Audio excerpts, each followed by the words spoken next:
Okay,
damn.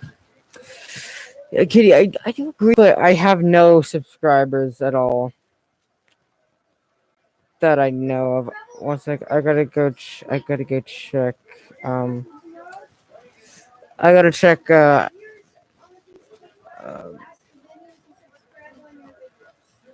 one sec, I gotta check how many subscribers I got.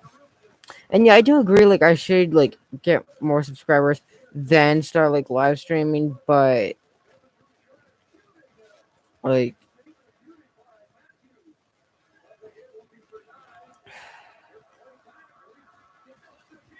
uh, but it's not really. That's a. That's not really like. Yeah, that is a smart idea to like not like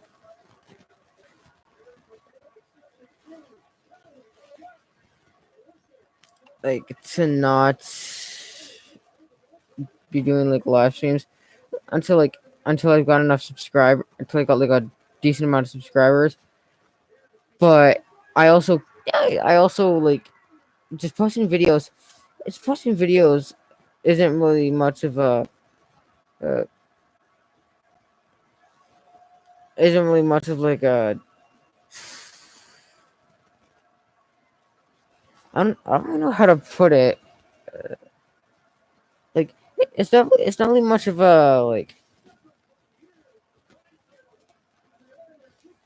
it's it's not really much of like a I don't know how I would describe it. Like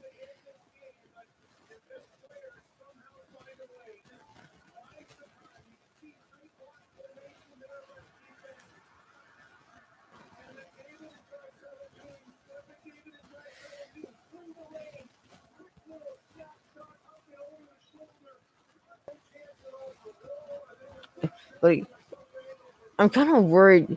I'm kind of worried like because if I don't like I know like by posting videos more people who are gonna be able to like see them and like by posting more video by posting more videos then it's more likely that people are gonna see me but, but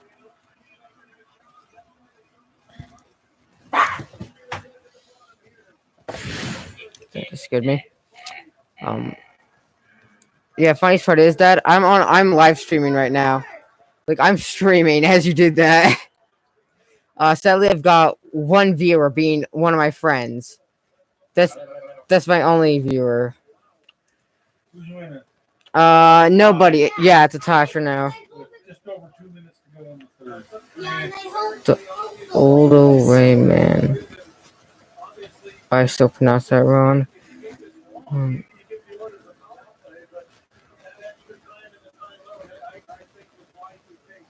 and,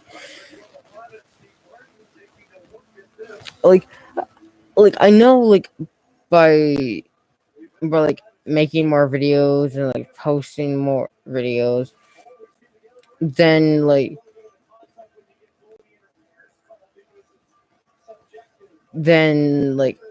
I'd be able to more people would see my like more likely people see my videos and like then like more people are gonna be watching them and then like if they get interested then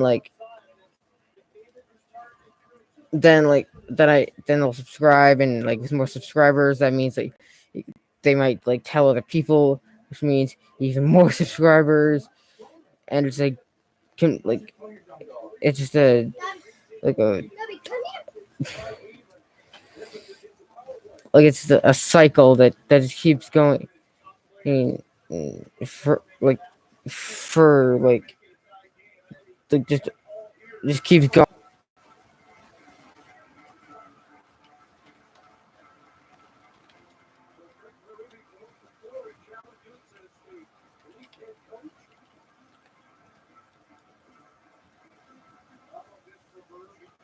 I'm scared. I just googled the Buffer Dolphin incident. An explosive decompression. I'm scared.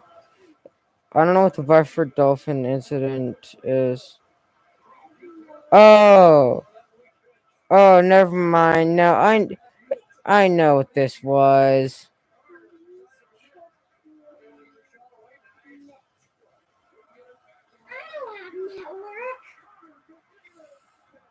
I know what the Buffer Dolphin incident was.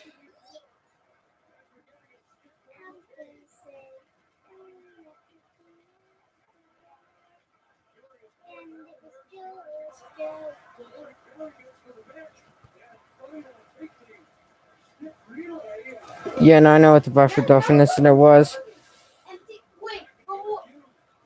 Matthew, Oilers have an empty net.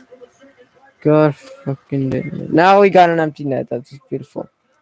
Yeah, I know what the Buffer Dolphin incident is.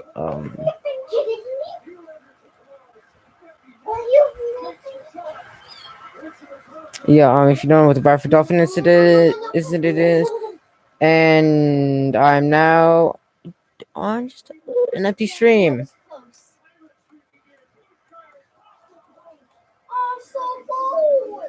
Fucking might as well record a video while I'm doing this. I do a live stream and record a video at the same time, because why not? No, might as well record this. You know, if anybody somehow decides to randomly click on my stream, that'd be a bonus.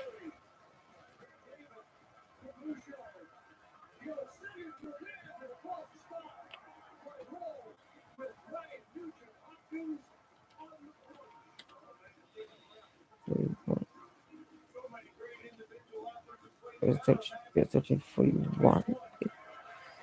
I think I'm doing.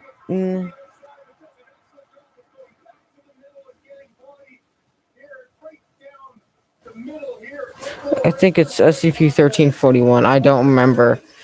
I know. I don't even remember what the hell my stream is about.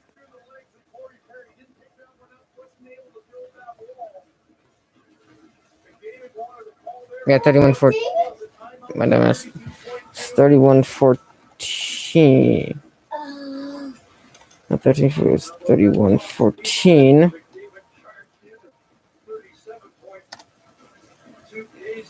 When they got the setup finally, so much happened prior to the setup for the others that they passed it around 3 or 4 times. Okay, it's gonna open up.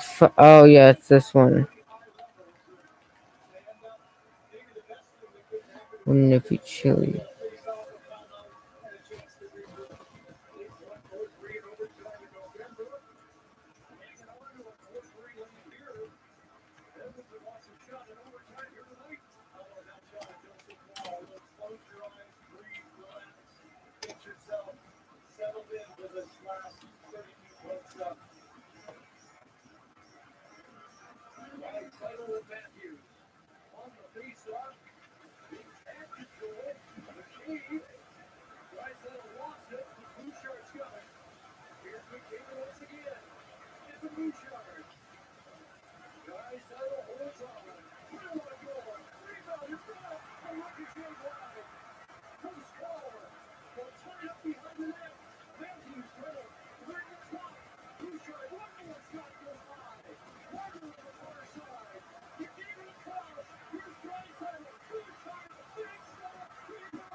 Oh, that's really fucking nice to know.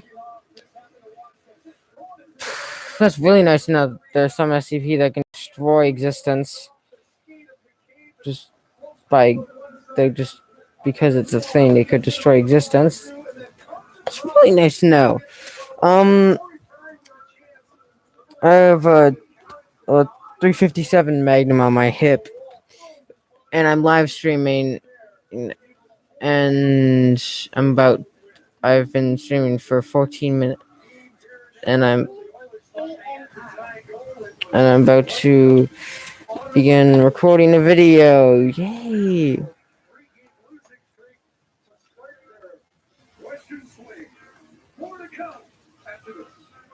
Shining AIN. How the fuck do we get it to? How the fuck do we get it to?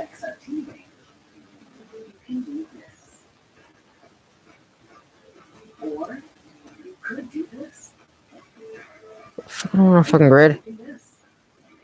I don't want a fucking grid. Fucking golden ratio. Camera resolution.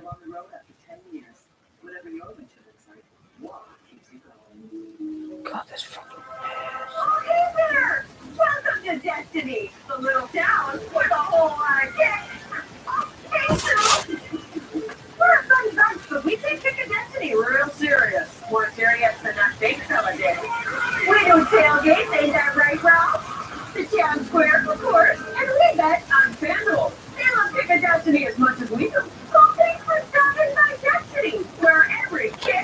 Hello, welcome back to another video.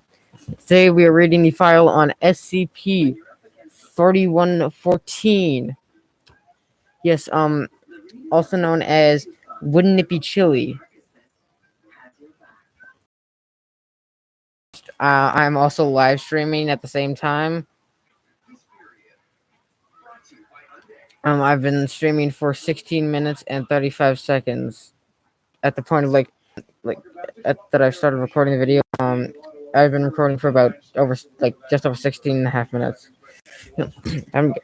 Item number SCP-3114. Object class Euclid. Special containment procedures. SCP-3114 is held in a 3-meter by 7-meter enclosure surrounded by reinforced steel with impact glass windows for observation.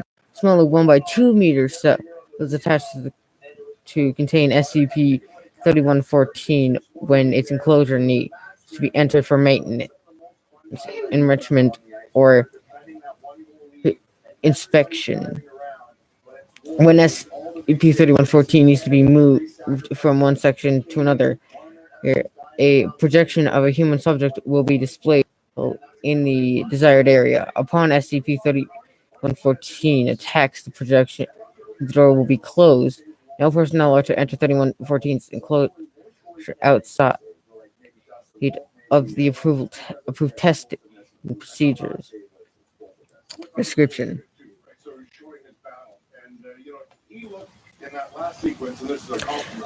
SCP-3114 is an animate human. SCP-3114 is an animate human skeleton. It stands approximately 1.6 meters tall and weighs 34 kilograms. Though it has no articular or connective tissue, its individual bones remain in place as they would in a human body. Individual bones can be pulled out of position but quickly returned to the correct position when there is no longer an outside force acting on them. Though SCP-3114 is made of similar materials as human bone, it is much denser and stronger, requiring more than 3 times as much force to break. A broken bone will mend, though it takes several weeks for a larger bone. There is no current explanation for SCP-3114's ability to move. Its observed range of motion in its joints are similar to a healthy adult female's. It is much stronger than a human of comparable size.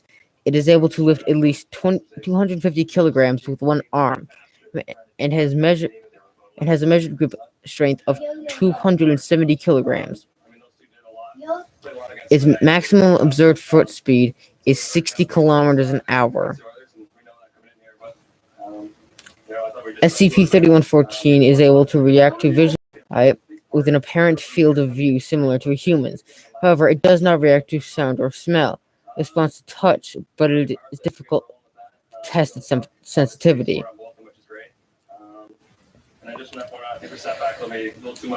SCP-3114 has made no attempts to communicate. See entry 16 for the experiment log. It is extremely aggressive and immediately attempts to attack any time it sees a human or other biological humanoid, referred to as target. It's from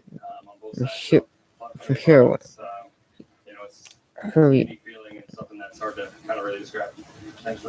Here on. For Mitch Marner, the Toronto Maple Leafs are now 12 in a row. Once he's a potential target, SCP-3114 will take the quickest, most direct route it can, only avoiding obstacles it cannot push through.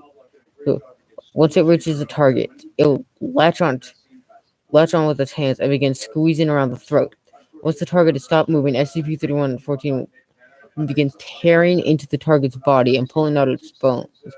Over the course of several hours, once it has completely removed the target's skeleton, it will attempt to pull the remaining flesh over itself and this tears the flesh into multiple parts. Once the body is no longer in one large piece, it loses interest in it.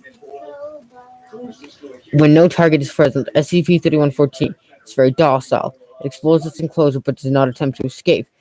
SCP enrichment objects such as blocks, tires, cardboard boxes, and sticks are provided and replaced at regular intervals. When the lights are turned out for the night, SCP-3114 lays down and becomes motionless. Though it resembles sleep, it is still capable of responding to visual stimuli. Entry log expert. Entry 3. D1724. A 120 kilogram adult male.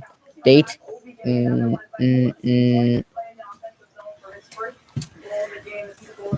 D1724 attempted to run when he saw SCP-3114 approach. When it caught him, he attempted to fight back, but was unable to do appreciable damage to SCP-3114.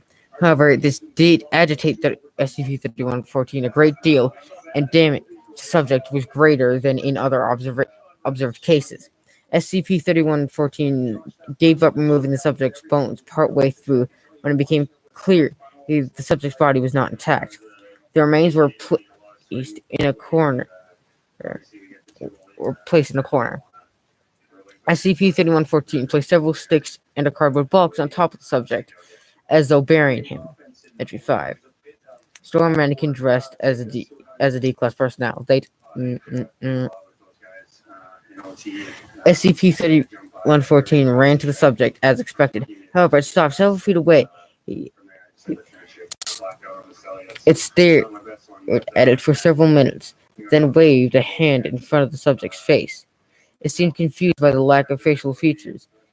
It proceeded to touch the head, tapping it several times, before finally carried it back to its enclosure, where it placed it in the corner and mimicked its pose several times while standing next to it. It removed the mannequin's clothes and attempted to wear them. However, it was unable to operate the belt and could not keep the pants from falling. After several attempts, it appeared to grow frustrated and removed the clothes, then threw and the mannequin into the corner. Entry 6. Female gorilla. The date is been censored or expunged, which for some reason the Foundation doesn't want anyone finding out the dates of these tests.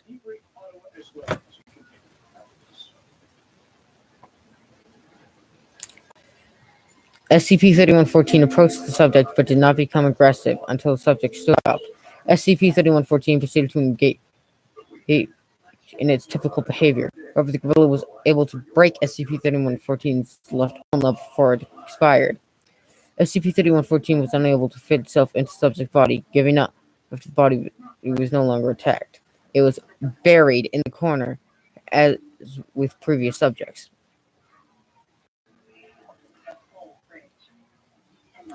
Entry 9. Male Border Collie. SCP-3114 approached the subject cautiously. It examined it with its fingers and seemed surprised when the dog licked it. It interacted with the dog for 2 hours, becoming visibly more excited. It appeared to be engaging in play behavior. It wrestled with the dog without harming it and threw sticks for it.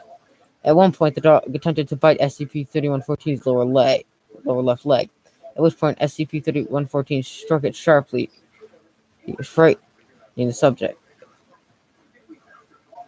However, neither appeared to have been harmed, and both returned to their place. The subject was removed from the enclosure without incident. SCP-3114 stood at the exit for several hours after the subject was removed, striking the walls repeatedly. However, it did not use enough force to cause damage to its enclosure. Entry 13. Human cadaver, female, 55 kilograms, 2 days after death. So by now, she has a female cadaver that 55 kilograms, and it's been 2 days after death, meaning rigor mortis, aka decomposition, has already begun. So SCP-3114 reacted as it would to live human, including the attempt to crush its throat for several minutes, otherwise identical to similar sized live subjects. Okay, so nothing new.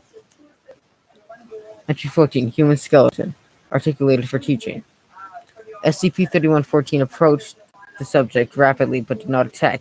Instead, it examined the subject for several minutes, then began to prod.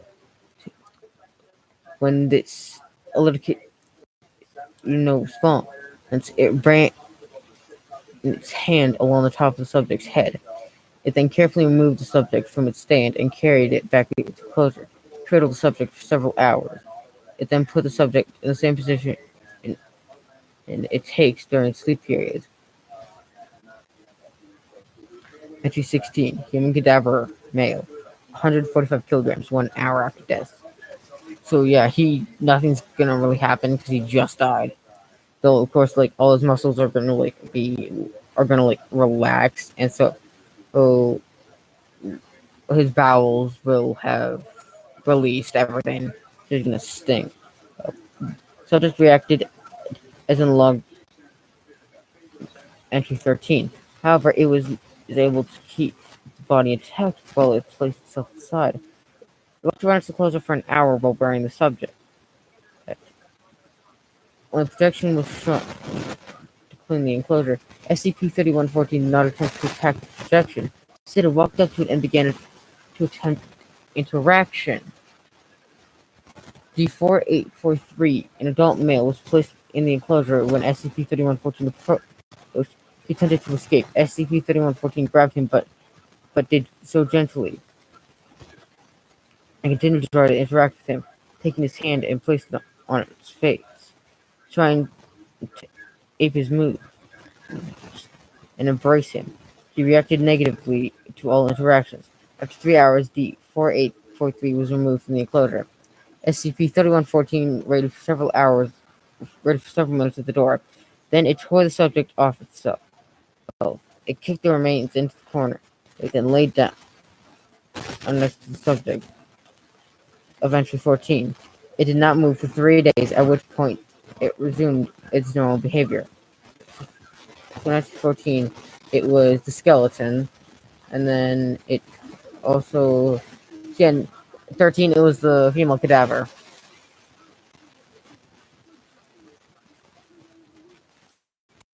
So that's SCP-3114's file.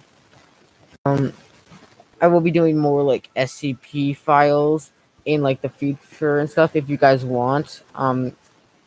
It's not gonna be like a regular thing, but yeah, again, I will be doing it in the future if you guys want. That's gonna be it for today's video. I really hope you guys enjoyed.